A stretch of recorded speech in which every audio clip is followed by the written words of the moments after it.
Olá, amigos, bem-vindos. Você conhece o significado da Páscoa, da Paixão de Cristo e todos os eventos que ocorreram nesse período? Fique conosco até o fim deste vídeo para descobrir. Bem, a Páscoa é um dos pilares mais sagrados e significativos da fé cristã, marcando a celebração da ressurreição de Jesus Cristo, o evento central sobre o qual o cristianismo é fundado. Registrada nos Evangelhos do Novo Testamento, essa festividade transcende uma simples data no calendário, representando a vitória da vida sobre a morte, da luz sobre as trevas. Para os cristãos ao redor do mundo, a Páscoa relembra a promessa de salvação e reafirma a presença constante de esperança e renovação na jornada da fé. Ela encapsula o amor incomensurável de Deus pela humanidade, demonstrado através do sacrifício e triunfo de Jesus, garantindo a todos os crentes a promessa da vida eterna. Ao celebrar a Páscoa, a comunidade cristã se une em reflexão, gratidão e adoração, reconhecendo o fundamento de sua fé e o cumprimento das profecias que confirmam Jesus como o Salvador prometido. Dentre a celebração pascal, no cerne da Paixão de Cristo, começamos com o evento da Última Ceia, um momento repleto de simbolismo e ensinamentos. Realizada durante a Páscoa judaica, esta refeição marca a última vez que Jesus se reuniu com seus discípulos antes de sua crucificação. Se quiser ler as passagens desse momento, você as encontra em Mateus capítulo 26, versículos 17 a 30, Marcos capítulo 14, versículos 12 a 26, Lucas capítulo 22, versículos 7 a 38 e João capítulo 13, versículos 17 a 26. Durante a ceia, Jesus instituiu a Eucaristia quando, tomando o pão e o vinho, abençoando-os e distribuindo-os entre os discípulos, ele diz: "Isto é o meu corpo que por vós é dado, fazei isto em memória de mim." E logo na sequência diz: "Este cálice é o novo testamento no meu sangue, que é derramado por vós, estabelecendo assim um novo pacto entre Deus e a humanidade." Nesta noite também ocorreu um dos atos mais humildes e significativos, o chamado lava-pés, descrito por João capítulo 13, versículos 1 a 17, onde Jesus, num gesto de serviço e amor, lavou os pés de seus discípulos, ensinando-lhes a importância da humildade e do serviço ao próximo. Este ato deixou uma marca indelével sobre os discípulos, com Jesus enfatizando que nenhum servo é maior que seu mestre, nem mensageiro maior que aquele que o enviou. A Última Ceia também foi palco de algumas revelações, incluindo a predição da traição por Judas Iscariotes, um momento de tensão e tristeza, onde Jesus, ciente do que estava por vir, expôs o coração da traição, conforme descrito em Mateus 26, versículos 21 a 25. Além disso, Jesus anunciou a Pedro que ele o negaria 3 vezes antes do galo cantar, uma previsão que se cumpriu, evidenciando a fragilidade humana mesmo entre os mais devotos. Em meio a esses momentos, Jesus ofereceu conforto e esperança através de suas palavras, prometendo o Espírito Santo como Consolador e orando pela unidade e pela proteção de seus seguidores. Na sequência, após a ceia, todos foram ao Monte das Oliveiras, um cenário de intensa oração e angústia espiritual. Conforme descrito nos Evangelhos, Jesus, acompanhado de Pedro, Tiago e João, retirou-se para este lugar a fim de orar, buscando conforto e força diante do iminente sofrimento que lhe estava reservado. Este momento, capturado em Mateus 26, versículos 36 a 46, Marcos 14, versículos 32 a 42 e Lucas 22, versículos 39 a 46, revela a profunda humanidade de Cristo, que mesmo sendo divino, experimentou o peso do desespero e da dor. No jardim do Getsemane, Jesus se afasta um pouco dos discípulos e se entrega a uma oração fervorosa, expressando ao Pai seu profundo desejo de que, se possível, passe de mim este cálice, todavia, submetendo-se à vontade divina com as palavras: "Não seja como eu quero, mas como tu queres." Este ato de submissão destaca a obediência de Jesus à vontade do Pai e também oferece um exemplo supremo de fé e confiança em Deus, mesmo nas horas sombrias. Durante este tempo, Jesus encontra os discípulos dormindo, incapazes de vigiar com ele nem mesmo por 1 hora, o que ele lamenta, reforçando a necessidade de vigilância e oração para não cair em tentação. Este momento também evidencia a solidão de Jesus em sua jornada, contrastando sua determinação com a fragilidade humana de seus seguidores. E então diz: Eis que é chegada a hora, e o Filho do Homem será entregue nas mãos dos pecadores. Nesse momento, a traição de Judas se manifesta, quando ele chega ao jardim com uma multidão armada, enviada pelos sacerdotes e anciãos para prender Jesus.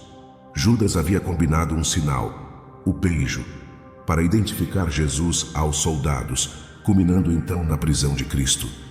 O Monte das Oliveiras e os eventos do Getsêmani são fundamentais para a compreensão da paixão, pois oferece uma visão profunda do sacrifício voluntário de Jesus e de sua humanidade compassiva, que são elementos centrais que preparam o cenário para os eventos subsequentes de sua crucificação, morte e ressurreição. Após sua prisão, Jesus enfrenta uma série de julgamentos que culminam em sua condenação à morte. O primeiro destes julgamentos ocorre diante de Caifás, o sumo sacerdote, onde Jesus é confrontado pelas lideranças religiosas judaicas. Durante este julgamento noturno, relatado em Mateus 26, versículos 57 a 68, falsas testemunhas apresentam acusações contra ele, mas seus testemunhos não se alinham. Quando questionado diretamente por Caifás se ele era o Cristo, o Filho de Deus, Jesus responde afirmativamente, declarando que: Vereis o Filho do Homem assentado à direita do poder e vindo sobre as nuvens do céu. Esta declaração leva Caifás a rasgar suas vestes e acusá-lo de blasfêmia. E os presentes condenam Jesus à morte, cuspindo em seu rosto e o açoitando, num prelúdio do sofrimento que ainda estava por vir. Então, após o julgamento diante do Sinédrio, Jesus é levado à presença de Pôncio Pilatos, o governador romano. Pilatos, cuja narrativa é detalhada em Mateus 27, Marcos 15, Lucas 23 e João 18, encontra-se em uma posição delicada, pois apesar de questionar Jesus e não encontrar nenhuma culpa nele que merecesse a morte, Pilatos enfrenta a pressão crescente da multidão e dos principais sacerdotes que clamam pela crucificação de Jesus. Em um ato de lavar as mãos, Pilatos tenta se eximir da responsabilidade pela morte de Jesus, dizendo: Estou inocente do sangue deste justo. E cedendo aos clamores da multidão, ordena que Jesus seja açoitado e entregue para ser crucificado. Estes julgamentos diante de Caifás e Pilatos não apenas mostram as injustiças e os abusos sofridos por Jesus, mas também ressaltam sua firmeza e silêncio diante das acusações falsas. A determinação de Jesus em cumprir sua missão, apesar do sofrimento iminente, reflete seu amor incondicional pela humanidade e sua submissão à vontade do Pai. Então, logo após sua condenação por Pilatos, Jesus é forçado a carregar a própria cruz até o Gólgota, o lugar da caveira, conforme registrado em Mateus 27, Marcos 15, Lucas 23 e João 19. Esta caminhada dolorosa é chamada de Via Crucis, ou Caminho da Cruz, e é um dos momentos mais solenes e comoventes da paixão de Cristo, marcando a jornada final de Jesus ao local de sua crucificação. Ao longo deste trajeto, Jesus experimenta o peso físico da cruz e também o peso espiritual do pecado do mundo. Ainda assim, sua jornada é marcada por atos de compaixão e revelações profundas. Uma dessas manifestações de compaixão ocorre quando ele encontra as mulheres de Jerusalém que choravam por ele.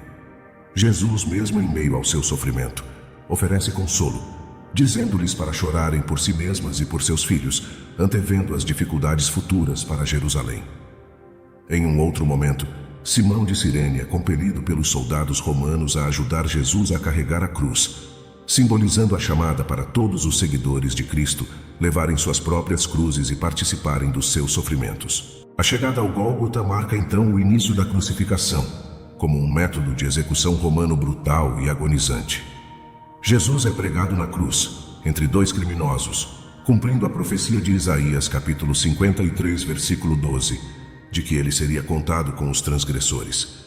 Mesmo em agonia, as palavras de Jesus na cruz refletem sua essência divina e amor inabalável pela humanidade, onde diz uma de suas mais poderosas declarações: Pai, perdoa-lhes, pois não sabem o que fazem, demonstrando assim sua graça e perdão até nos momentos de extrema dor. Ao longo das horas na cruz, Jesus expressa várias declarações significativas, incluindo o angustiante: Deus meu, por que me desamparaste?", revelando a profundidade de sua angústia ao levar sobre si os pecados do mundo. Ainda, em meio ao seu sofrimento, num gesto que mistura escárnio com um pálido alívio, os soldados oferecem a Jesus uma esponja embebida em vinagre ao invés de água, elevada até sua boca numa vara de hisopo. Esta cena, embora pareça um pequeno detalhe, ressalta ainda mais a crueldade da situação e a humanidade de Cristo em sua sede física. Contudo, mesmo diante do desespero, Jesus mantém sua fé inabalável no Pai, culminando em suas últimas palavras antes da morte: "Está consumado". Imediatamente após proferir essas palavras, marcando a consumação de sua missão redentora na terra, um soldado perfura seu lado com uma lança, confirmando sua morte. Da ferida fluem sangue e água, um evento que simboliza a entrega total de Cristo, a fonte da salvação e da nova aliança entre Deus e os homens. Este é um evento de profunda tristeza, mas também de imensa esperança, pois através de seu sacrifício, ele abre o caminho para a salvação da humanidade.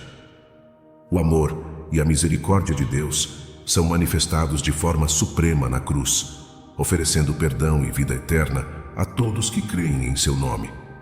A morte de Cristo, portanto, não é o fim, mas o prelúdio para o milagre da ressurreição, a promessa da vida nova para todos os que se unem a Ele na fé.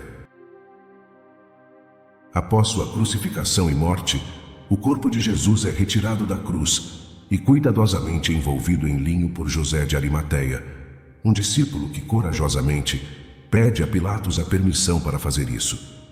Com a ajuda de Nicodemos, o corpo de Jesus é colocado em um túmulo novo, talhado na rocha, que José tinha reservado para si mesmo. Uma grande pedra é então rolada para a entrada do túmulo, e guardas são postados para assegurar que o corpo de Jesus não seja levado. No terceiro dia após sua morte, ocorre o fulcro da esperança cristã, a ressurreição.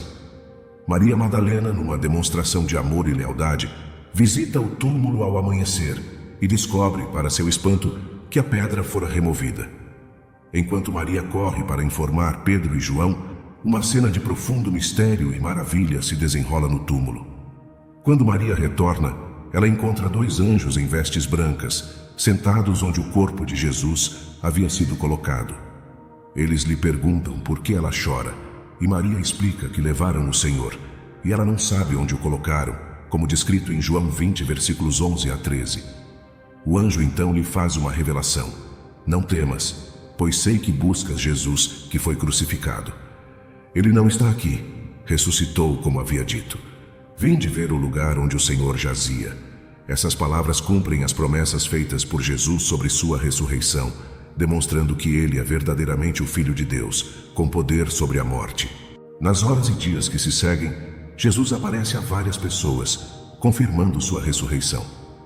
Primeiro, ele se revela a Maria Madalena, que inicialmente o confunde com o jardineiro.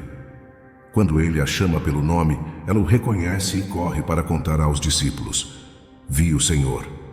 A aparição de Jesus aos discípulos, primeiro sem Tomé, que não acreditou, e logo depois com ele, onde Jesus ainda diz: "Põe aqui o teu dedo e vê as minhas mãos. Não sejas incrédulo, mas crente", oferece um testemunho inegável de sua ressurreição. Em uma ocasião, ele até come com eles, demonstrando sua realidade física após a ressurreição. Cada aparição de Jesus após sua ressurreição é uma afirmação do que estava escrito nas Escrituras sobre o Messias, que ele sofreria, morreria e ressuscitaria ao terceiro dia. Jesus usa esses momentos para abrir a mente de seus seguidores para o entendimento pleno das Escrituras, conectando sua morte e ressurreição com o plano de salvação estabelecido por Deus desde o início. Sua ressurreição é o coração da mensagem cristã, o sinal de que a morte foi vencida e a promessa da vida eterna foi assegurada para todos que creem. Após sua ressurreição, um período de 40 dias se segue, durante o qual Jesus aparece repetidamente aos seus discípulos, oferecendo-lhes provas incontestáveis de sua ressurreição e instruindo-os sobre o reino de Deus. Este tempo serve como uma transição crucial, preparando os discípulos para a próxima fase do plano divino. A culminação desses 40 dias marca um evento de profunda significância para nossa fé. A ascensão de Jesus aos céus, que simboliza o fim de sua presença física na terra e o início de uma nova forma de sua presença através do Espírito Santo. O relato da ascensão é registrado em Atos, capítulo 1, versículos 6 a 11, onde os discípulos se reúnem com Jesus no Monte das Oliveiras. Ali, eles questionam Jesus sobre a restauração do reino a Israel, demonstrando que ainda tinham expectativas terrenas para o messianismo de Jesus. Ele, porém, redireciona seu foco para uma missão mais ampla, anunciando que receberiam poder quando o Espírito Santo viesse sobre eles e que seriam suas testemunhas em Jerusalém, em toda a Judéia e Samaria e até os confins da terra. Essa promessa destaca a transição do ministério físico de Jesus para a missão global da Igreja, impulsionada pelo Espírito.